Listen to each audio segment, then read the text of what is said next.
Hi, this is Andrew Smith, instructor at Ferris State University and runner of art by Smitty.com. This is going to be part 6 in my Dota 2 workshop tutorial series. And in this part, we're going to talk about creating our low poly game res or game ready mesh that we're going to use to unwrap and bake textures onto after this. Obviously, we'll be doing baking and textures, and then after that, we'll be going into importing. There are 5 other parts, obviously. If you want to kind of catch up or see where we've come from, feel free to check those out online. So first thing I'm going to do is open up ZBrush, since that's the last program or piece of software that we were using, and I'm going to go and load my tool.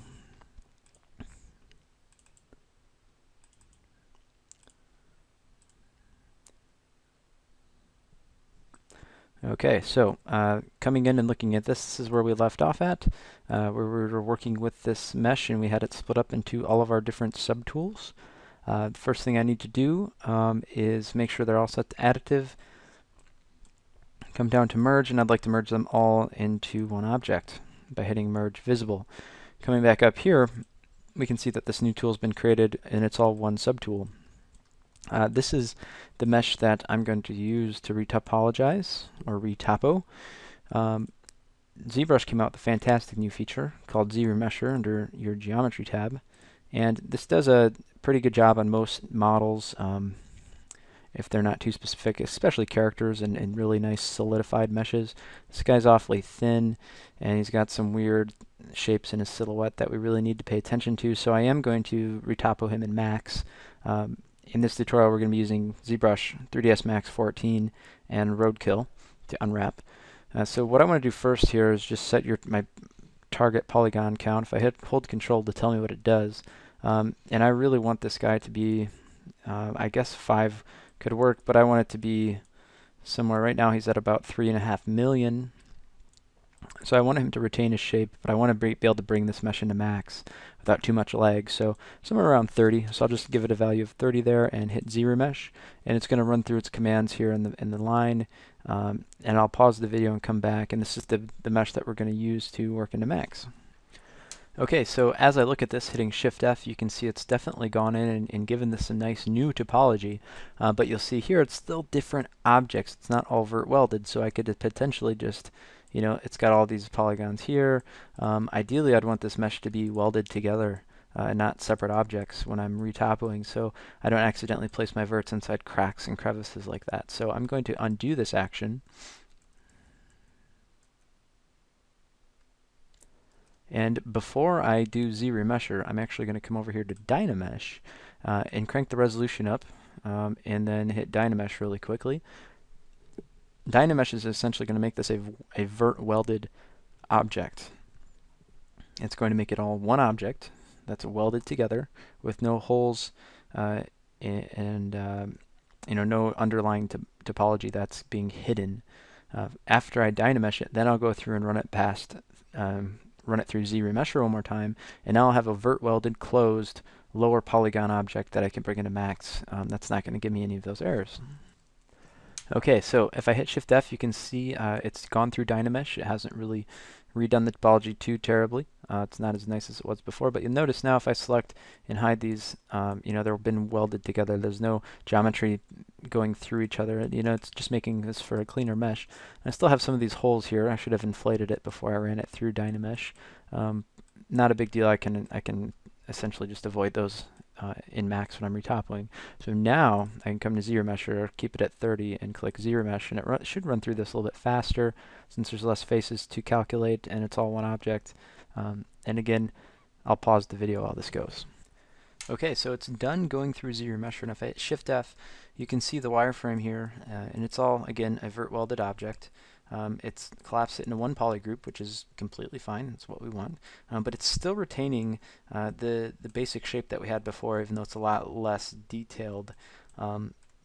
Now, you want to be careful here. I'm still sitting at around 40,000, and that's too high of a polygon limit to bring into the game engine as just a weapon. You know, an entire character doesn't even have this much. At least in this game. So what we want to do is we want to optimize this down even further. So if I go to the Dota 2 workshop and look up Bloodseeker, it's going to come down here and it's going to actually tell me the different level of details that this model needs to have. So the try limit that I'm going to be working or shooting for is this 350. The texture map's 256 by 256. So again, it's a pretty small texture map, but the idea is that when I'm retopoing, I'm sticking under this try limit of 350 tries. And it has some other information here as well. So I'm going to go back to ZBrush, and from here, again, I can use that handy little plugin called GoZ, and that's going to bump this and bring it right into Max without me having to import and export stuff.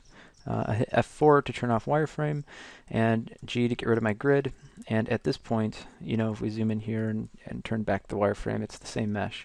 But again, I need to retopo this into a much more manageable blade. Now if you hit 7 in Max, it'll bring up your statistics here, and it looks like right now I'm sitting at around 93,000 tries, which that's a lot more than 350.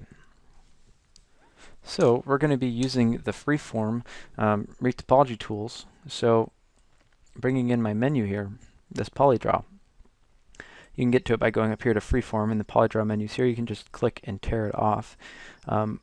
What I'm going to be doing is we need two meshes. We need one for the reference, which is what we just created, and we need a new one.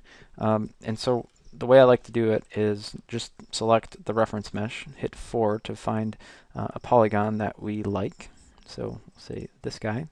I'll hit W, hit Z to zoom on it, and then hold Shift and move it out a little bit off the surface and clone to object, and we're going to call this lightblade_LP for low poly, and notice now it's a separate object. Next thing I'm going to do is select that new object, hit 4 so I can enter polygon subobject mode. Scale this guy up a little bit. It doesn't have to be perfect. Right about there will be good. From here I like to hit M to bring up my material editor, and I like to have my reference mesh, usually I color it fuchsia and apply it to my reference, and I usually will select my reference and with the wireframe do the same color, fuchsia, or roughly the same color. I leave this guy the color it is, but I give it a black wireframe, and then from here I'm going to select this new mesh. This is going to represent my low poly, and I'm going to expand my polydraw menu, and I'm going to click on, and by default it says draw on grid. I want to draw on a surface, and then it tells me to pick the surface, so I'm going to click the pick button and select this as my reference mesh. Now when I click on the step build button, I can come in here and draw polygons, and holding Shift I can make a connection. Now see how it's kind of going through the surface because these verts are sticking directly on the surface with no offset. It's not what we want. I want this offset a little bit so I can actually see my topology. So again, here's the offset option. I'm going to go 0.05 and see if that makes any difference, which now it's offsetting it from that surface 0.05, and I actually like that. That works out quite well. Now as we're building this mesh, I'm already going too high poly, so essentially what I'm going to do is hold Control Shift and Alt and select this vert and move it over. And again, it's going to keep that offset of 0.05 as I start moving these verts. So essentially I'm recreating a new mesh on top of my reference mesh that will allow us to create a game-ready asset. So from here we can just start going anywhere we want. Now it's good to note that in when you're sculpting high poly stuff, you want to keep all quads. When you're creating a game ready mesh, you can have as many triangles as you want. Likely what's going to happen is the game engine is going to convert the game engine will convert whatever mesh you bring into it into triangles anyway. And this object is a rigid body object that's not going to be animating or deforming at all when we play, so I really don't need to worry too much about where my edge loops are. And you can see Max is having trouble difficulties, so I just kind of move verts a little bit closer to one another so it can kind of bridge the gap for me. There we go.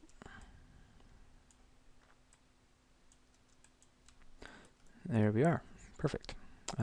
Now see how it created that polygon I don't like? I can always right click to exit step mode and hit 4 to select the face and hit delete. From here I'll go back to step mode, hit shift, and start recreating stuff. Now if I want to get rid of a vert, all I gotta do is hold alt and click on it, and it will get rid of it, unless it's going to go to a triangle, then it doesn't know where to go. So I'm actually just going to delete these original faces and start from here. So going back to step build mode, I'll hold shift and just start connecting different faces.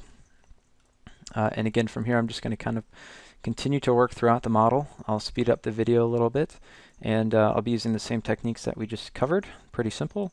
And when we're done, I'll do like a nice little talk at the end about some of the areas, and then we'll move on to unwrapping it.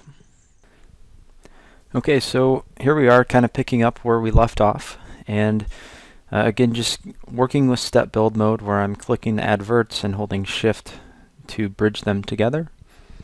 Now what I like to do is I like to basically build up different parts of the weapon, so starting in the middle where areas where I know the topology needs to be, and what I do, it's kind of the same technique you do when building a puzzle. You start and build different parts, and then essentially you start building up different areas of the puzzle, and once you build up certain areas, then you can kind of make the connection between those parts easier, as opposed to just starting in, say, the upper left hand corner and working your way down to the bottom right. But in this case we're obviously using a three-dimensional object, and we're just kind of going through and building up different parts and making the connections there.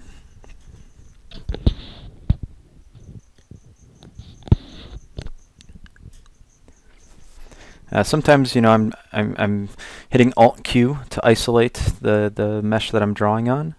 That way I can right click, get out of step build mode, and always work in edit poly mode. So I'm in either vertex or edge subobject mode, and then I can perform the the bridge I have assigned to my space bar. So I can just select two edges, hit space bar, and it bridges them. Sometimes that's easier than using the step build mode or the retopo mode in Max, where you're holding shift to bridge things. So I'm constantly working between the two, and that's what I like about retopoing with Max is I have the ability to enter my edit poly mode anytime I want to edit things. Now just because I'm retopoing in Max doesn't mean you have to use Max. Years ago I bought TopoGun, which was $100. I think it still is, but it's kind of, I don't know why anybody would want to buy that software now, since you can do it right inside of Max. You can also do it inside of 3D Coat. I've heard a lot of people say good things about it using 3D Coat for that purpose. You can use ZBrush. I wouldn't recommend it, but you can use multiple different programs. Maya has this feature as well.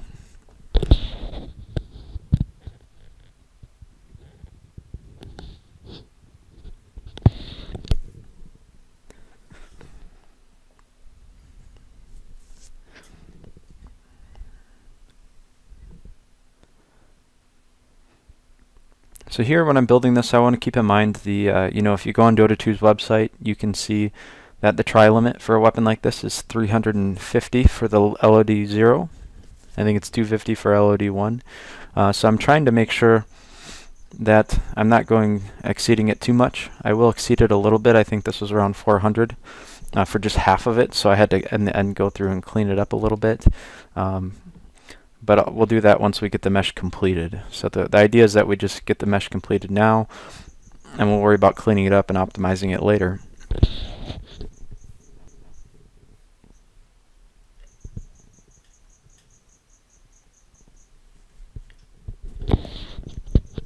Now you might be noticing that I'm adding a few triangles, and that's okay, because again, game engines are going to triangulate this for us when we bring it in, and this object isn't going to animate, it's rigid body, so I can have as many tries as I want because it's not going to be animating as a soft body object.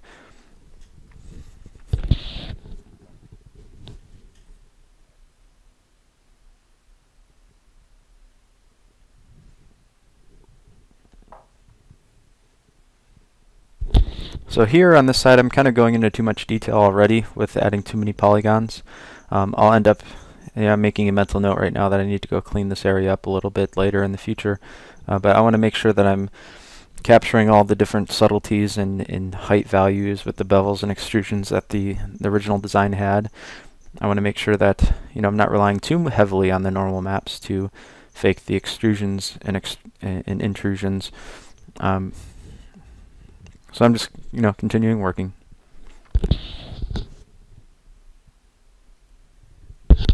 Here I'm adding edges so I can make connections. I'll eventually try those out, but that's just kind of a placeholder edge loop. And again, I'm making sure I'm only working with half the weapon, so I can just essentially mirror it over. And when I go to unwrap this, I'm only going to unwrap half the weapon, and it's going to be the same texture on both sides, which is pretty cool about weapons. Here I'm making an extrusion inward that I'm essentially going to completely get rid of in a second, but that's okay.